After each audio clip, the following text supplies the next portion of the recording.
Good evening, my Chosheva Torah listeners. I hope since we spoke last week, there has been mazel and bracha to each and every family in your businesses, your parnasa, and in your nachas.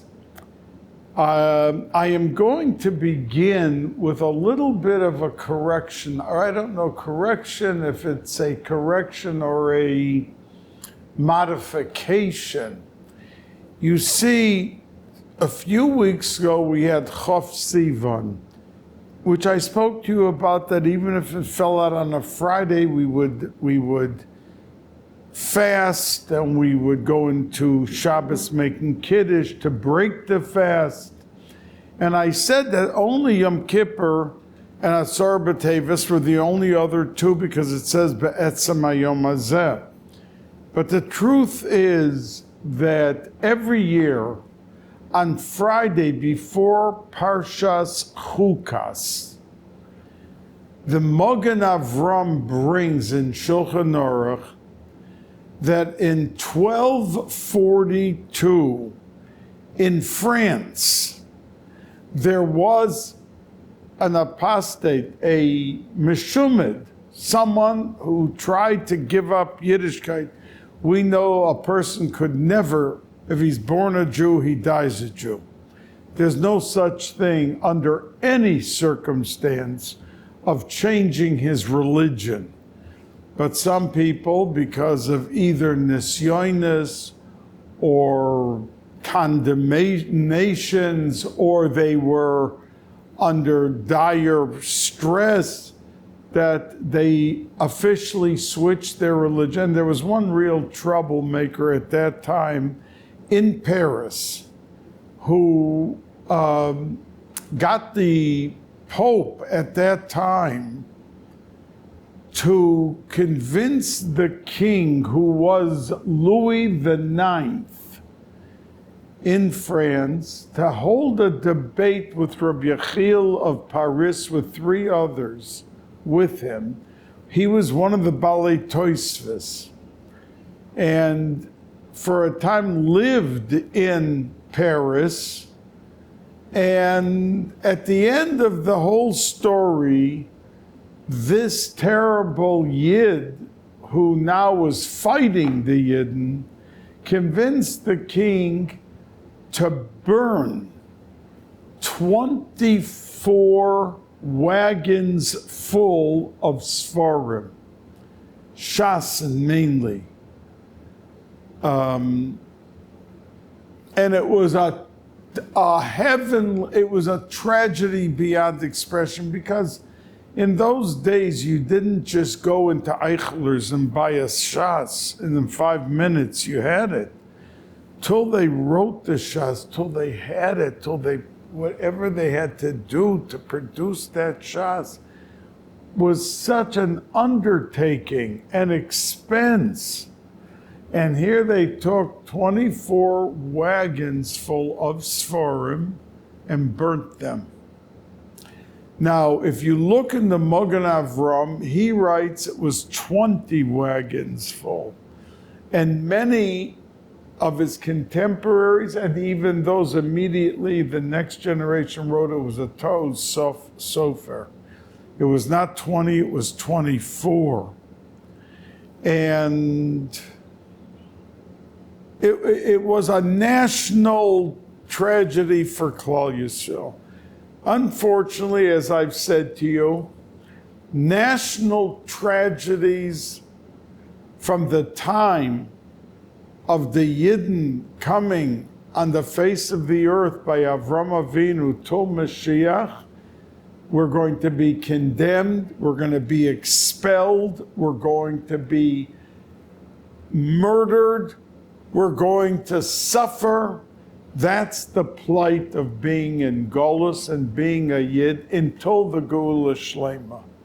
So we would never trade 5,000 years of pain and grief and torture for the next 100 million years, eternity, that we will be riding high and will have heavenly bliss, and that we will have all the full benefit and luster of being a Yid Liolam Vo'ed. But we are all living at the time before the Geula Shlema, and we see every day.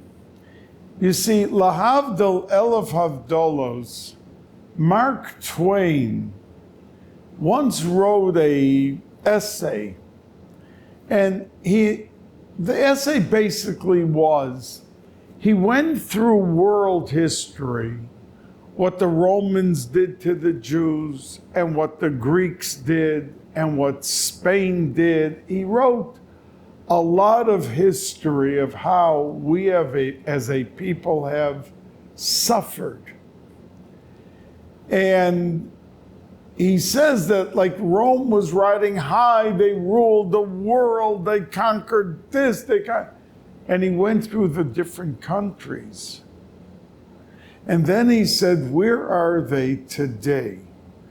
They have withered away into nothingness. What is today Rome?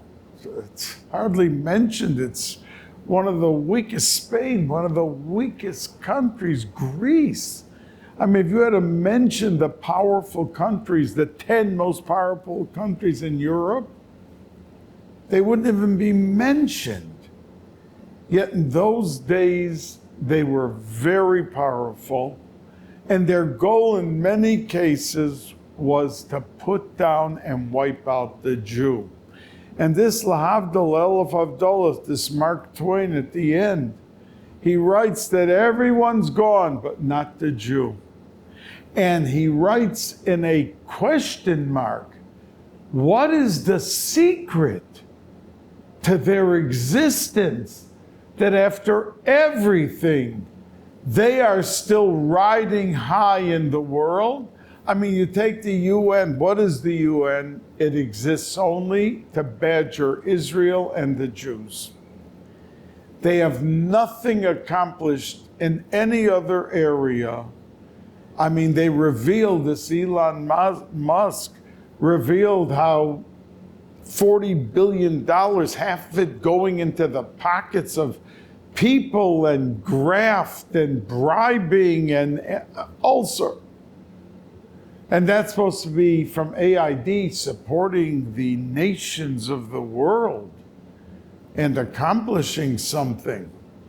So the point that I want to bring out is that the uniqueness of Klal Yisrael, Hine lo yonum v'lo yishon shomer Yisrael,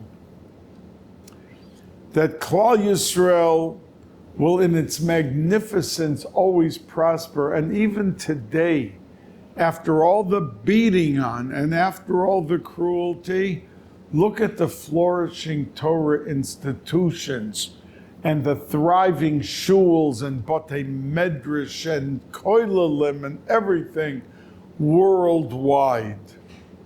So there is, as Shulchan Aruch brings it, and the Aruch HaShulchan brings it, and the Mishnah Berurah brings it, it's not an obligation, but every Erev Shabbos, it's not a date, not a month, and it's the only one, because when we have, for instance, Shiva Asur B'Tammuz, it's a date and it's a month. And whenever it falls out, that's when, unless it's a nidcha, because you can't fast on Shabbos for Shiva Asur B'Tammuz. But it goes according to a date and a month, not this Friday. It's referred to in Shulchan Aruch as Vav Chukas. Vav meaning Friday, regardless of the date. Vav Chukas. And if you go into Shomer Shabbos, there's a packed oilim fasting, leining vayachal, and keeping the spirit of the day. Now, in that Takuf, in the 12th century, there was a question, why did this happen? Then he held, the tzaddikim said, because of where some of these communities that had they confiscated their Sforim and their Shas and everything, was because they criticized the Rambam, who lived just 100 or 75 years before.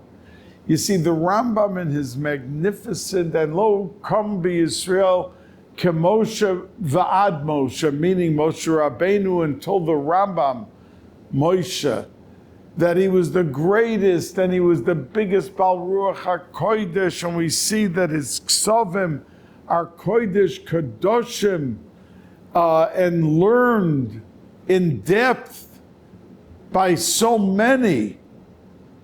But there were some, he also wrote the Moreh Nevuchim, which was a philosophical piece, and they found certain statements that they thought was kfira, apikursis. Of course, there wasn't a letter or a word of apikursis in anything that the Rambam did, but they were burning his Sfarim. And tzaddikim said that this calamity that happened to Klal Yisrael was because they were mavaza and they burnt the Sfarim of the Rambam. Now these tzaddikim had a dream,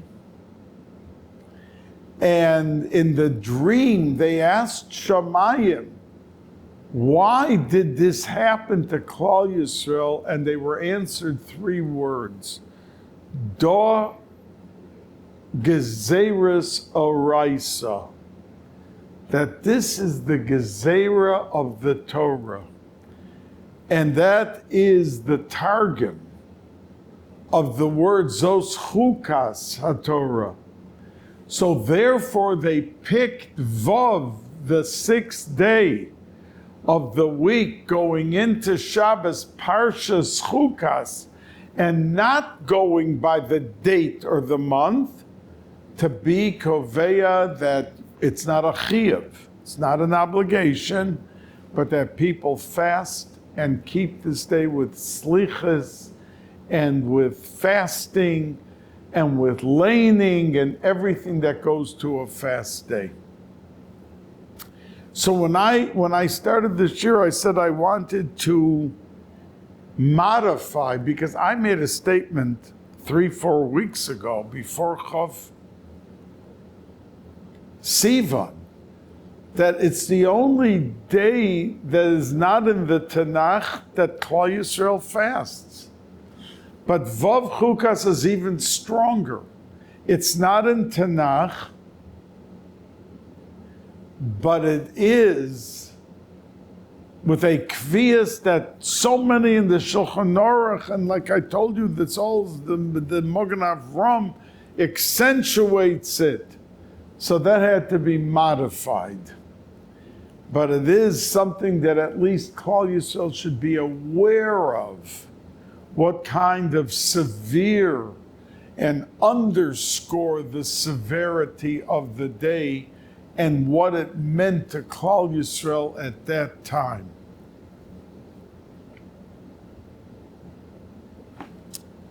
Now, our opening pasuk is Zos Chukas HaTorah, and the Orach Chaim HaKadosh right away asks, the first mitzvah of this Sedra is the Parah Aduma.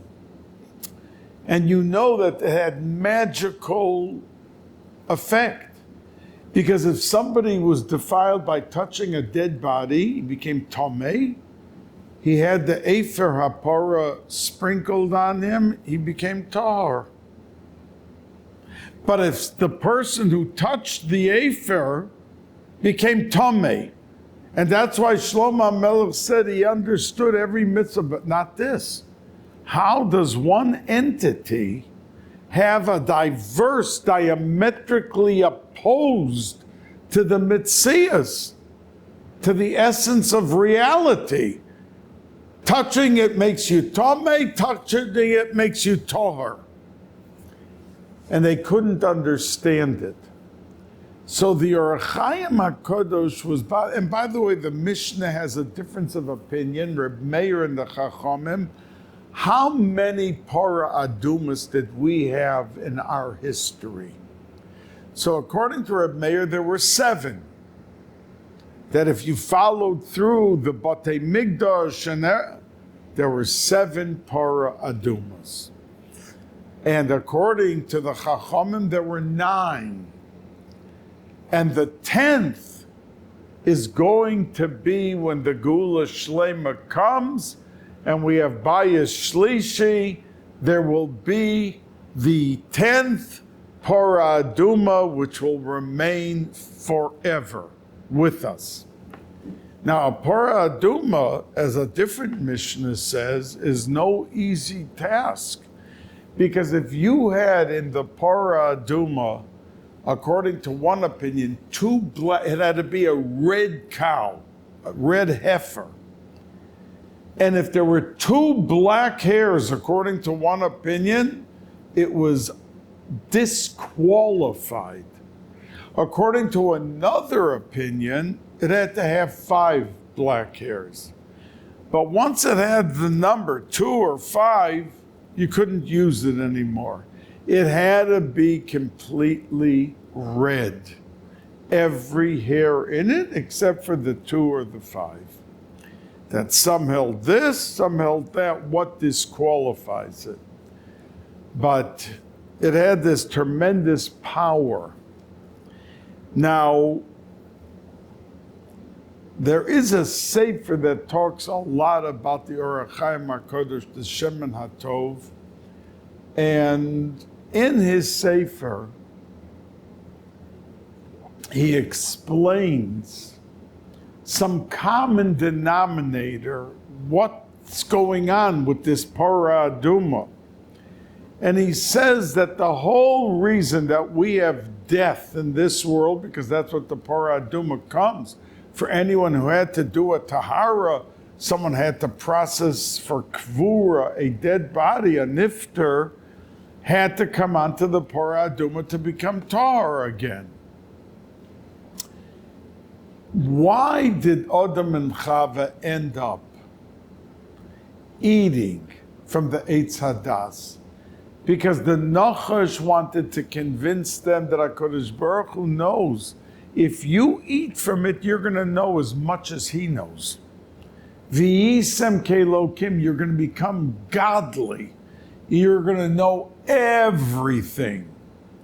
So they were very curious. And he enticed them and he got them to eat.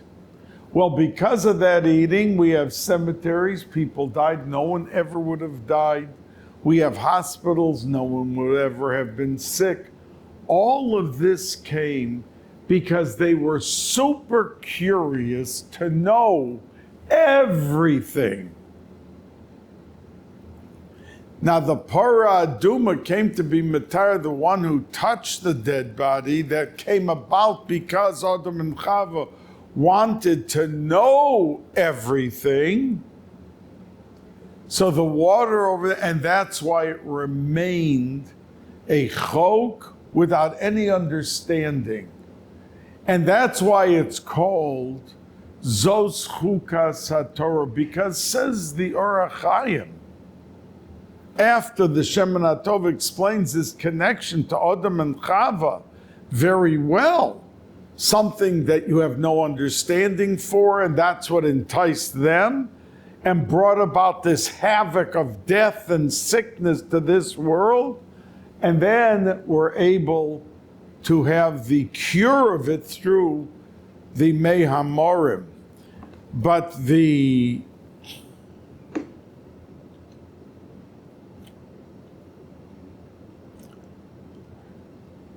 that says the Orach Chaim HaKadosh that it's compared, Klal Yisrael is compared to the Torah. Because just like the Torah, we even received the Torah, we didn't know what it was about. We didn't have every question answered. We didn't have a path to unlock each and every path of understanding, but we accepted it without understanding. And that is the mission of Klal Yisrael till the Geula Shlema. that there is so much tragedy. There is so much havoc in the world for the Yidden, even though we win, we're the bottom line. There are more yeshivas. They tried from generations to destroy Yerushalayim, destroy this, destroy. Look what's doing in Yerushalayim today. Look what the davening is at the Koisel. From early in the morning, from the Vosikin, the 18 minyanim that you have at the Koisel, and each concluding their own loud davening, silent davening, in their own corners, and in one split second it becomes totally quiet, and all 18 minyanim are davening Shemona Esrei and beginning at the same time Vosikin. Like the Gemara says, that it's a special Zman Vosikin at the second of sunrise, and that HaKadosh Baruch Hu listens doubly close or loves the Vosikin Minyanim, which express the Bakoshas of Klal Yisrael to HaKadosh Baruch Hu at that very auspicious moment that comes each and every day. So the Or HaChaim HaKadosh delves into this world of not understanding and comparing it. That's why the pasuk calls it Zos Chukas HaTorah. I mean, Chukas HaTorah, it should have said Zos Chukas HaPara. Why is it compared to the whole Torah? Because in every mitzvah that we may have a question, and it's not the only chok. When a yibum, it says, is a chok also. See, there's many mitzvahs we understand. They're called mishpatim, regular, understandable halachas, that we do it and we know the reason. But then you have a group of halachas, like yibum, that if a brother passes and he had no children and he has a brother alive, the brother has to marry the almana. Now, if it's not, now really that's also, a man to marry his sister-in-law is absolutely mediaraisa osir. You're not allowed to do such a thing. But the Torah made it a mitzvah in such a case where the brother dies and he had no children.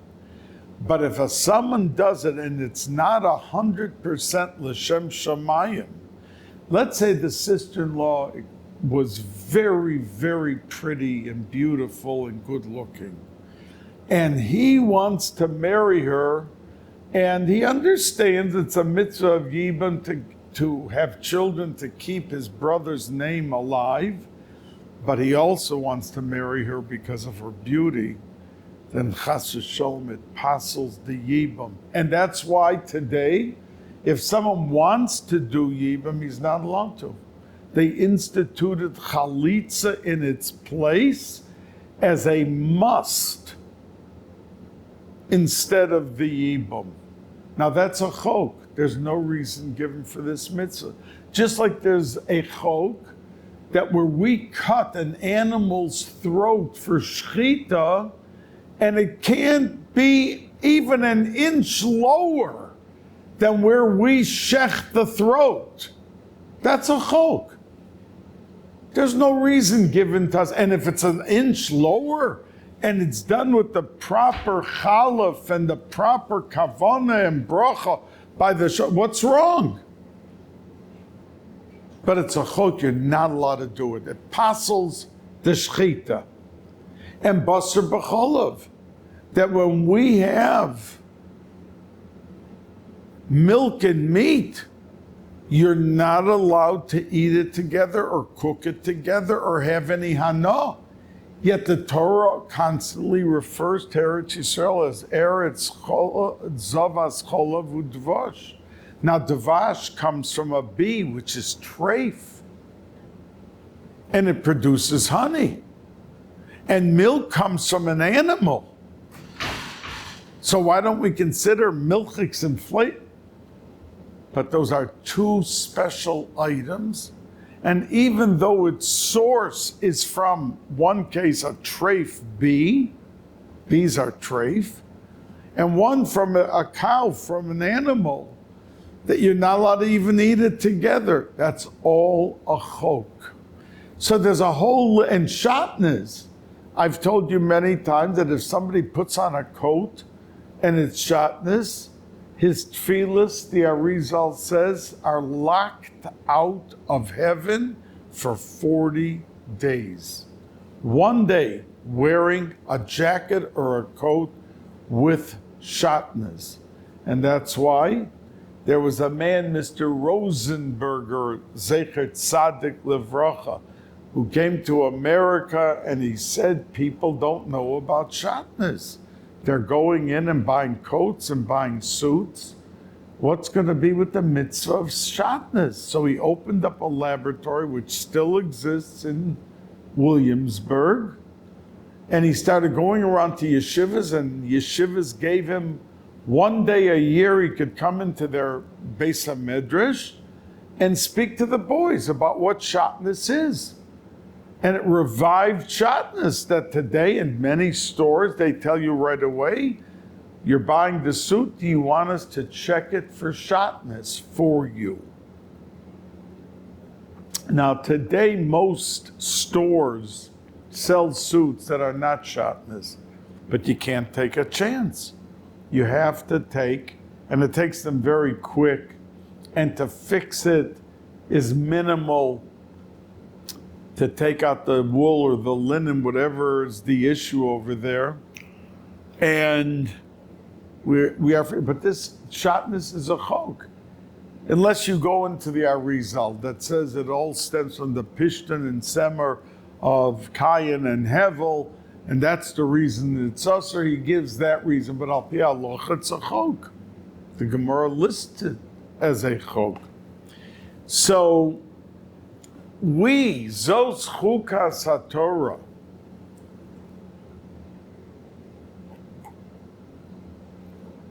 have to realize it's a reflection of Klal Yisrael and their existence. We don't know the why, we don't know how, and we don't know where. But we have gone from generation to generation as a holy people, without the questions answered, living under the umbrella of a chok, and being able to survive with our Yiddishkeit. Now in this parsha, we know that Aaron HaKohen was nifter, and Miriam was nifter, and in her schus there was a be'er. The Yidden had water in her schus, and wherever they traveled in the Midbar, there was the well of water, and it traveled miraculously. That means it was in one spot in the ground, and when the Yidden moved to the next encampment, that it traveled with them. Now when she was nifter, it ceased to be. Didn't cease to be. It went into Tveria, and that's where the Arizal told his star Talmud, Reb Chaim Vital, to take a drink in the Kinneret, and he took his cup and he fetched some water and made a bracha, and after that, the rest of his life, Reb Chaim Vital said that he never had difficulty in understanding the words of his Rebbe, the Kabbalah, he said, and the Zohar HaKadosh. And he asked his Rebbe one day, what suddenly happened to me that I understand everything? And he answered and said, because where I told you to take a drink in the Kinneret, that's the resting place where Be'ero Shel Miriam is, in the Kinneret, and it was Mayonos HaChochma and all vistas of understanding and thinking in, delving into the depths and the well springs of the Torah. became revealed to you. That's its source. So there was no water. And this is the famous parsha of Moshe Rabbeinu asking Hashem, what should I do? And Hashem told him to go over to a rock and to speak to the rock. Now Moshe Rabbeinu, we know, didn't speak. He hit the rock.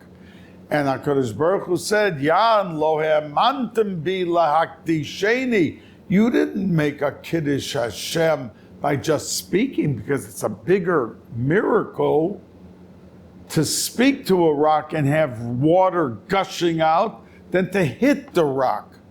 But Rav Moshe Feinstein, Zecher Tzadik V'Kadosh Livracha, asks, I mean, if you go over and hit a rock, you hit it, and suddenly water, that's not a miracle?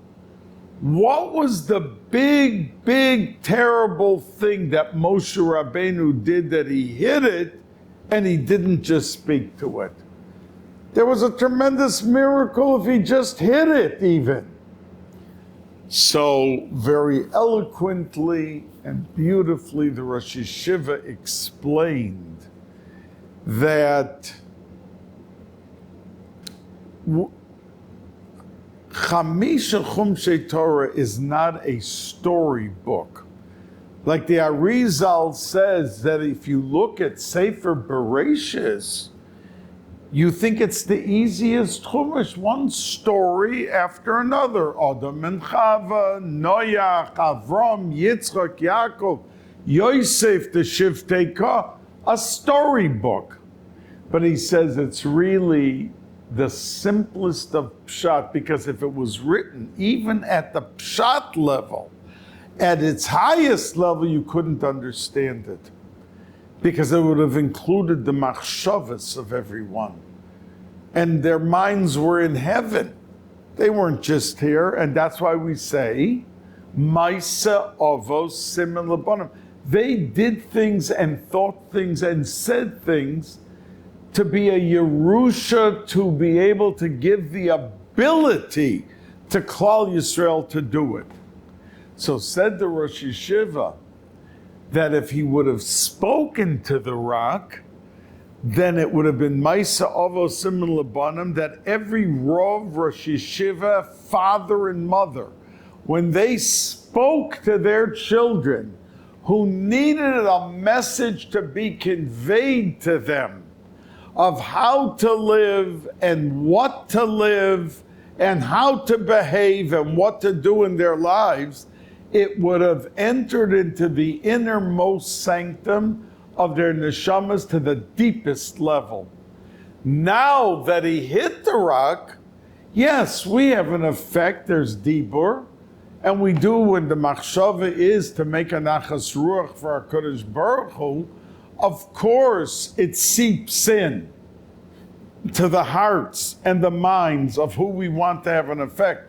But said the Rosh Yeshiva, but never as powerful as it would have been had he only spoken and given over the power of speech, lidoros, to Klal Yisrael.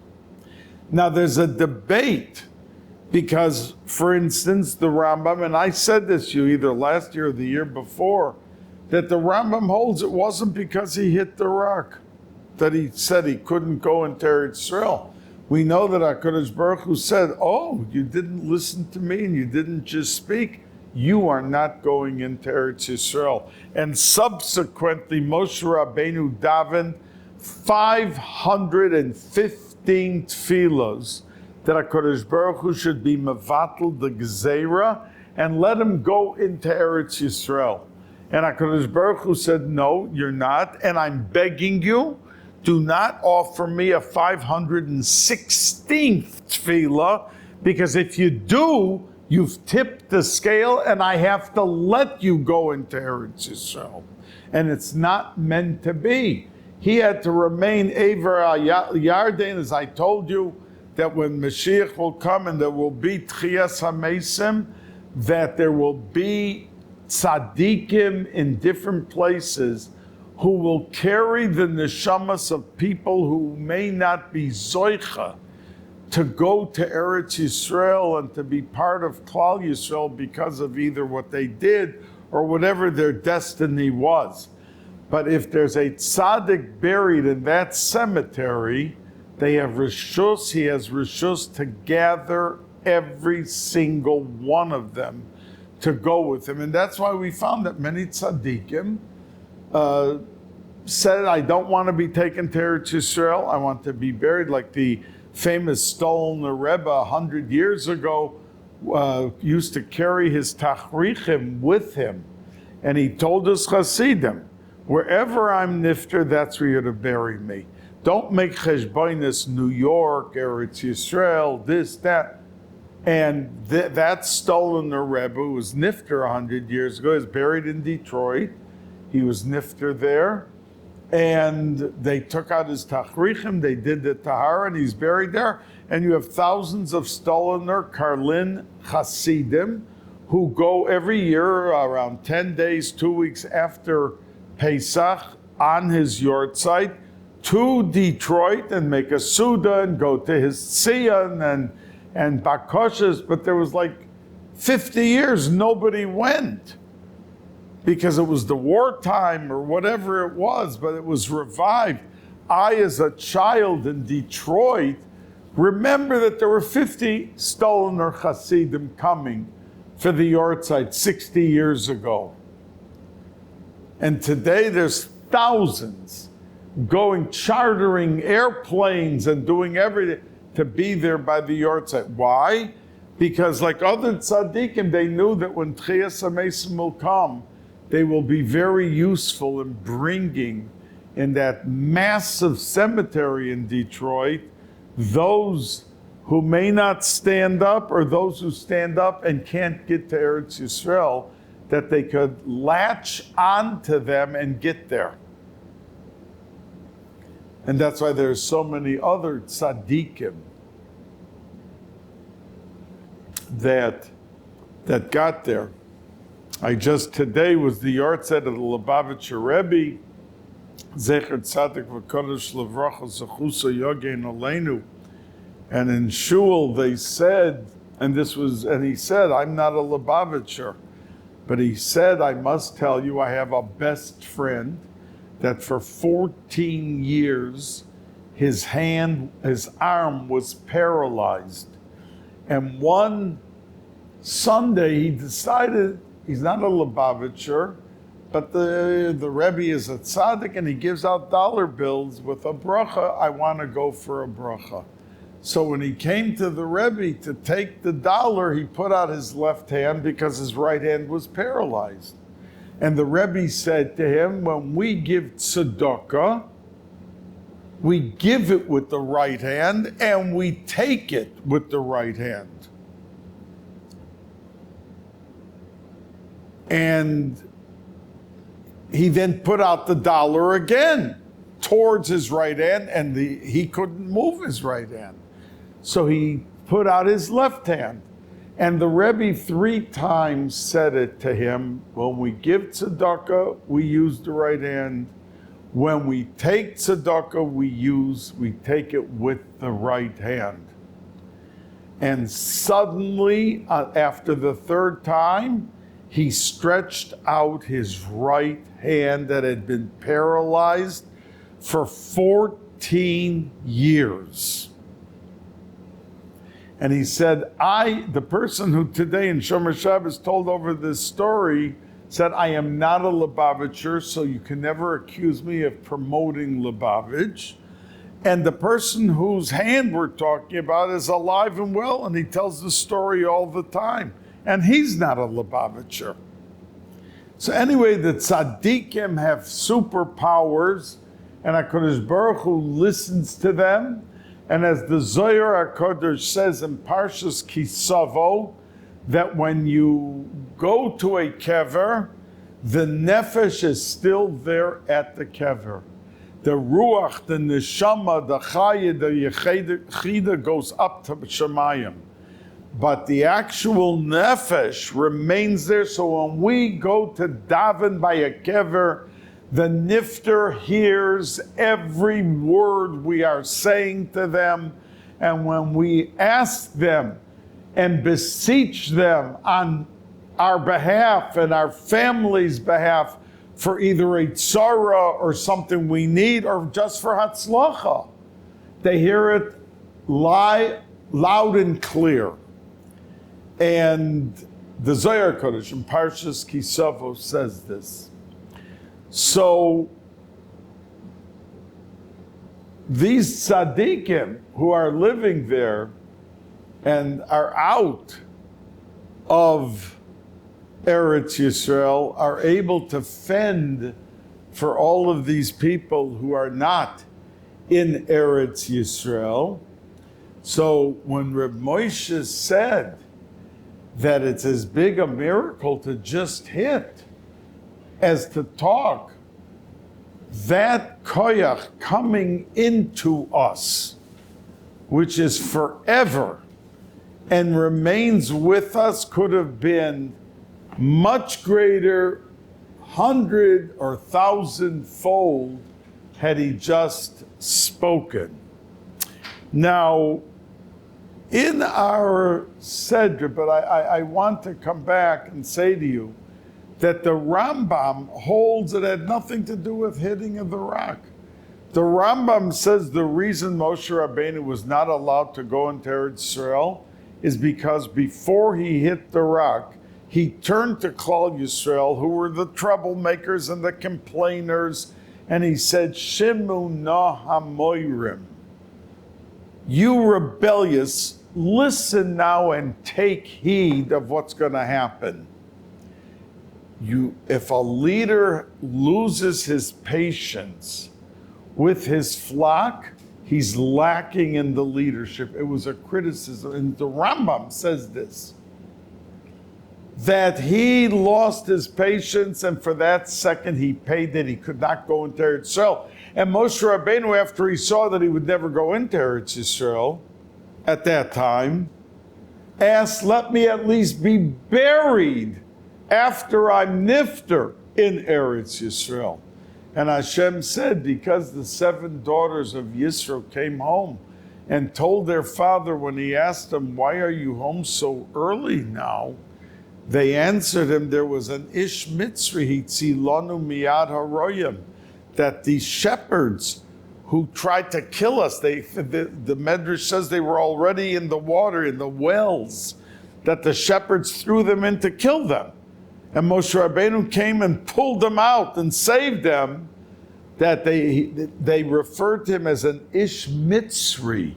He didn't look like a Yid, he was dressed like an Egyptian.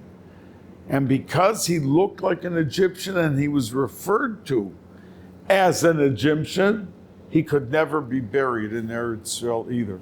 Look at the Medrash, that's what it says. But Moshe Rabbeinu said that because, and we as parents and teachers and Rabbonim and Menalim and everyone, when we deal with others, we have to realize that we're dealing with Atzelem Elokim. The person is a very elevated human being. No matter what he's doing, he could be a repairman in an auto shop, or he could be a grocery man, or he could be giving a shear. Everyone has Atzelem Elokim. The only way we can lose our Atzelem Elokim, says the Arizal, is if we allow a goy to cut our hair. So when the Arizal said this to his Talmidim, Reb Chaim Vital put up his hand and said, but the Gemara says that Esther purposely caused all the barber shops in Shushan to be closed, so Haman would have to cut the hair of Mordechai. And if he's going to lose his Tzelem Elokim, how did she do such a thing? So the Arizal says that if you know, and Esther had Nevuah, not just Baskol or Ruach HaKodesh, she had Nevuah, and she knew that Haman was going to be killed within 30 days, and if you know the goy who is the barber, is going to be dead within 30 days, in those 30 days, he cannot take away your tselem Elokim. That's what the Arizal answered, and indeed, Haman was killed immediately. So it couldn't affect, after he had to take the scissors and the combs and start cutting the hair of Mordechai, it couldn't affect the tselem Elokim of Mordechai. But we should learn from that we should never let a goy cut our hair. And the Arizal says a doctor, a dentist, anyone could be a goy, whoever's the best, but not hair. And I don't want to go into a discussion about hair and why hair is the only aver on our body that even if you cut it, you have no pain. That means if we take a knife or a scissor and we start to cut a finger, you'll see how the person's screaming and yelling. Or a person tries to touch an eye, just you put your finger into the eye, you're jumping. But hair, we can do, and that's why it's linked to Aaron HaKoyen on Lag BaOmer, and we cut the children's hair by a upsharon on Lag BaOmer especially, or 3 years old if you're not there, and why the chashivas of the hair, and why the tagim in the Torah, those little lines above the letters, those little lines that Rabbi Akiva darshan bushel baskets of drushas on, are called tagim, and in Kabbalah's form they are called sa'oros, because they look like a little hair. So there's big secrets with the hair. And that ties the Arizal into the reason why the tselem Elokim is affected by a goy cutting one's hair. But the Rambam says it's not because he hit the rock and didn't speak to it.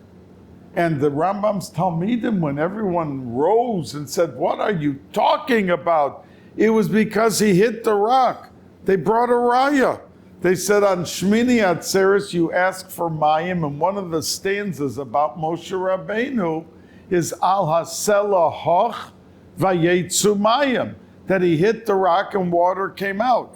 Now, if you're asking for the water to have Gishmei Bracha, why, if it was an Aveira to hit the rock, would we talk about it in our supplication for water? And that's what the Talmidim of the Rambam said. So when our Rebbe said it had nothing to do with that, you see, because it is something that is so sensitive, like water, and we have a whole day of Shmini Atzeres, with Shmini Atzeres, the Zohar HaKadosh calls it the day Yechida Shalim, that it's higher than Yom Kippur. It's the holiest day of the year, Shmini Atzeres. It's when HaKadosh Baruch Hu told the nations of the world in the Bais HaMikdash, after they gave all of their korbanos, and Klal Yisrael, everybody go home. I remain with Klal Yisrael alone, like the king and queen alone, the night of their chasna. That is the essence of Shmini Atzeres, and that is the day that we talk about and ask and daven with all of our hearts for water. Tfilas Geshem on Shmini Atzeres. Now, we find that there were two shiras that were said. Moshe Rabbeinu led a shira when they left Mitzrayim, Oz Yashir Moshe Uvnei Yisrael, that there was a shira. We know, we say it in davening every day, Oz Yashir Moshe Uvnei Yisrael. And in our Sedra, there was another shir. And this shira was the Shiras HaBe'er, that when the water came forth, So there was a Shira. Klal Yisrael sang a special thanks. But Moshe Rabbeinu is not mentioned. It says, Oz Yashir Yisrael. That Klal Yisrael in unison broke into a Shira. But Moshe Rabbeinu is not mentioned. Now, one of the reasons the Meforshim say is because he just got done with this story with the water. Whether you hold like the Rambam Shimu Noha Moirim, or it's like much of Klal Yisrael holds, it's because he hit the rock. But there was a story with water and it didn't end up good for Moshe Rabbeinu. So therefore he's not mentioned here, because right about the Shira of the water, how could we mention his name when he was being punished with not going into Eretz Yisrael, whatever the reason was? So therefore his name was left out. But there's another thing that the Chazal say. His name was left out because the job of a father and mother, and every teacher of a classroom, and every menal of a school, and every rov of a city is to teach the people how to stand on their own feet and do the Ratzon of Hashem. When a Rebbe teaches Gemara, his goal isn't just that the students, the Talmidim, should understand the piece of Gemara. He's to walk them down the path how he arrives at that understanding. How Rashi contributes to the understanding of the Gemara. How Tosfos and all the Meforshim, the Rashba, the Ritva, everyone contribute to the shleimus of the Havana to understand. And the goal is for them to be able to do it on their own. That they become Lomdim. When we talk about somebody that knows as a Talmud Chacham, they say, oh, does he know how to learn? What does that mean, he knows how to learn? We're talking about the learning. We should just say, oh, he knows a lot. But the tafkid is to be able to sit down with the Gemara and to be able to be mamik, to go down into the depth of the holiness of what the Gemara is, the Havana, to be mitaher and mezachech, the neshama in the process. And that comes through the understanding. And how do you understand? To understand how to do it. And that's the job of a Rebbe. You want children in the morning to put on clean clothes. You want them to have covered habriyas. Make sure they take a shower at night or a bath in the morning. And you, the mother, have to have the clean clothes ready. And you have to, the father, you want him to daven and to have kavanah by benching. Don't be looking at a Dvar Torah or Lahavdal, a newspaper, while you're benching. Set the example how you bench and how they're watching you. Teach them through your benching how to bench. And that's what the Meforshim say. Moshe Rabbeinu is not mentioned because when he said the Shira, when they left Mitzrayim, he taught them how to say Shira. But he taught them so well that when it came now to say the Shira, they didn't need Moshe Rabbeinu. He taught them how to say a Shira. And that's what we have to do in our daily lives with our Talmidim and our children. So I want to say two more short things to complete the hour. The first thing is that after this story with the water, there was a terrible magefa, and there were snakes all around, killing Yidden. So HaKadosh Baruch Hu said to Moshe Rabbeinu, make a copper snake, a fake snake, And anyone who gets bitten by those snakes, let him look at the copper snake and he's going to be healed. And he won't die. Everyone else before that was dying. The snake bit him, dead, dead. The people that caused the ruckus and the whole thing about the water and everything, they died out. But the dying stopped as soon as they started looking at the snake. So the Mefarshim asked one very interesting question. Why did HaKadosh Baruch Hu say to make a snake? It was the snakes that were killing the people. Wouldn't it have been more proper to make a picture of a tzaddik or a tree that bears fruit or some other scene that they should look at rather than a snake, which was the whole problem on the ground that was killing the people? So the Mefarshim answer and say, no, HaKadosh Baruch Hu wanted Dafka, a snake, to be the healer, because he wanted to teach them once and for all that Klal Yisrael, the world is mine. I am the creator of everything that's there. And any item that I want to become a vehicle and a facilitator of death, like I want the snakes to be on the ground, will kill. But I can take that same snake and make it the healer. And the more that you're going to internalize that I am the one who runs the world, and when you want to make more money in business, don't think you have to cheat the insurance company to get extra money for the year. That will never produce extra. You'll make it in the insurance company, you'll lose it in the stock market or in your business. Because what you are destined to have from Rosh Hashanah is what you are going to have. Not $1 more, not $1 less. So the same item that can do all that harm can become the greatest healer, because that is the power of my realm as HaKadosh Baruch Hu, the one who borei kol ha'olamim, who created the entire world and continues to see to it every aspect of it. As the Baal Shem Tov said, there's no blade of grass that does not waver in the wind without HaKadosh Baruch Hu wanting it to happen.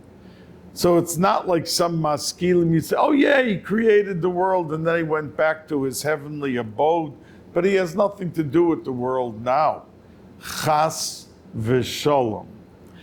And the last thing I want to tell you is there's an interesting thing at the end of our Sedra. You know, there was a very choice piece of land called Cheshvan. And Klal Yisrael wanted to conquer and to get that Cheshvan. What was the problem? That the ones who oversaw the rulers in the world over the city of Cheshvan, because it was very fertile and it produced a lot, was Moab. Now, even though Moab was rotten, that they didn't want to give them any bread or water, but they were still cousins. And to get to Cheshvan, you had to conquer Moab. And Hashem said to Klal Yisrael, you're not going to go to war with your cousins. So what happened? And look at the last 10, 15 psukim of our Seder. Tells you what happened. Klal Yisrael went, Hashem had Sichon go have a war with Moab and beat them. So Sichon overtook Cheshvan, and then Hashem allowed Klal Yisrael to go fight with Sichon, who was not Moab, because now they controlled Cheshvan, and that's how Klal Yisrael got control. And there's a whole poem. You'll see an interesting poem. Look in the psukim about this story. Many people, it's a common question asked to a Rav. I'm asked every year, what's this going on at the end of Chukas about this Ali Be'er Al Kain Yoimru HaMoishlim Bo cheshbon tibone v'sikone. What's going on there? And I have to explain to them just what I said to you now. That Sichon had to win Moab, and then Moab was fair territory because it was just part of Sichon. They were controlling it, and they got control of Cheshvan that they wanted. So in the world map of what happens, and it says it in Hazinu, Yasev Gavul Amim LeMispar B'nai Yisrael, all these wars that this country now became eaten up, taken over by this country, by that, it was all a cheshbon, what the Yidden in their history of their travels and their expulsions needed, and that's what happened. So we have to strengthen our emunah. HaKadosh Baruch Hu controls the world, runs the world, and that's the shortcut. Instead of working 18 hours a day to make a certain amount of extra money, just have extra emunah and do your learning and do your davening and work your hours. Yes, uveirachticha b'chol asher tasa. We have to, we're in olam hazeh, we have to work, we have to do to get the bracha.